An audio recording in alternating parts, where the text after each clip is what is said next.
If you would have asked us when we got married 11 years ago that one day we would adopt, I would have said you're crazy. Through a series of just having to work through some infertility issues, that's what at least opened us up to the thought of, or the concept of adopting. The interesting part about our story is we had all of our information kind of prepared and saved on a little flash drive. And unfortunately, over the holidays of 2011,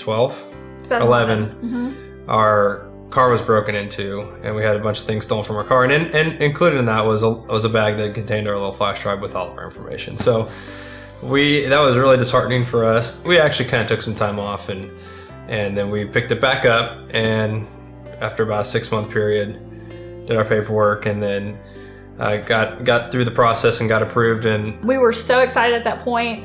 For us, we were just thrilled and ecstatic to be able to have the possibility of getting a baby within the next year, that we were finally waiting, could get a phone call in the months to come. And we called all of our family and friends. There were a lot of tears. We were just really excited to finally be at that point, especially since what had happened before with all of our paperwork. And so I get a call from Amy, who was our caseworker, and she just called and said, hey, I was just calling to make sure you got your approval letter. And I said, yes, Amy. I was like, we did. It's, it's been the best day ever. And she said, well, Lauren, your day's about to get a lot better because you've been picked by a birth mom. And I did like the immediate cry. And it was really neat because Stephen, later after things kind of settled down, we were just talking about it. And he said, her due date's going to be in, the end of August. Do you realize what 9 months ago was? And that was Thanksgiving, when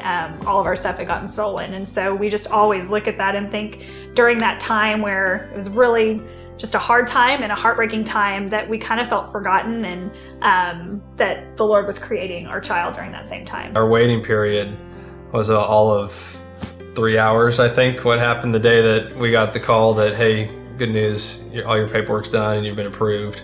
That was just the neatest day for us, I think, because we later on, we got to call family and friends back again and tell them, all about, okay, we're not only approved, but we're, going to have a daughter in August. There's nothing that can prepare you for walking into a room and, meeting the person that's potentially carrying your child, and just meeting her and getting to meet her. I mean, we both pretty much fell in love with her, as soon as we met her.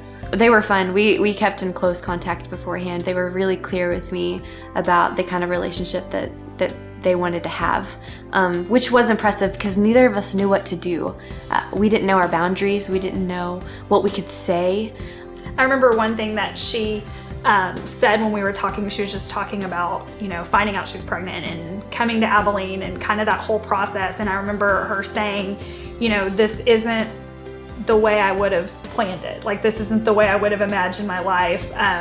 But I'm so thankful for where I am now and how the Lord's using it. And I just remember thinking those exact same thoughts, but kind of on the other side of things, just through our struggles with infertility, that it wouldn't have been how I picked it. But now that, I was on the other side, just thankful for that was the path that the Lord had us on. And it was just a really neat moment that we both kind of had these similar emotions on two different sides of the situation. Mm-hmm. The one thing that I would want my daughter to know about her birth mom is how much her birth mom loves her. I am so proud of the family she's getting to grow up in, and so confident that Lauren and Stephen are doing a better job than I could do on my own.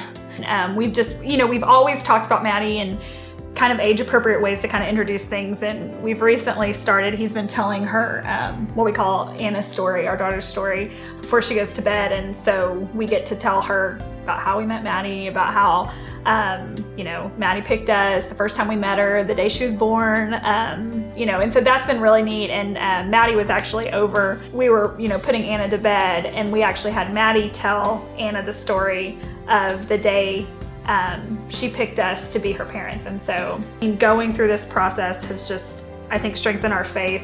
And it's a reminder every time we encounter a situation that's, maybe unsure and it's new or something, then we can look back on this, and it's a huge testament of his faithfulness.